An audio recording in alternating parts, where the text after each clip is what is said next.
Labdien, dārgie sekotāji! Šodien esam vēsturiskā vietā, kur 1918. gada 14. novembrī latviešu karavīri, 20 latviešu karavīri sekmīgi aizstāvējās pret Bermontu uzbrukumu un veica arī pretuzbrukumu.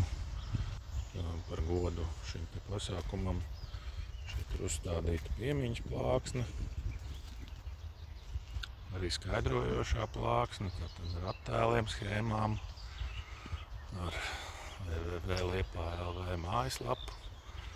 Redzam arī šeit veco pulveru programmu, bet tās nepatīkamās lietas, kas ir jau kādu 2. vai 3. gadu braucot šeit garām, ļoti krīt acīs nenopļautā zāle, nesakoptais bruģis, aizaugušais, pusaizaugušais.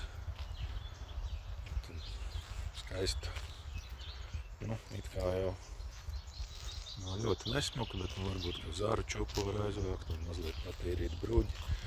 Un arī zāli varbūt var nopļaut mazliet biežāk.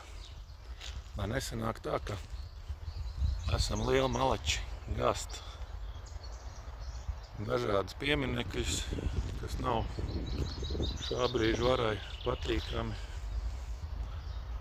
bet nevaram uzturēt kārtībā savas piemiņas vietas, kas it kā mūsu tautai būtu svarīgas un godājamas.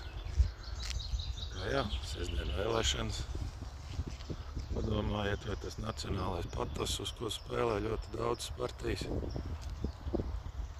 nav tikai tāda vēlētāju balsu zvejošana. Paldies, līdz nākamajai reizei!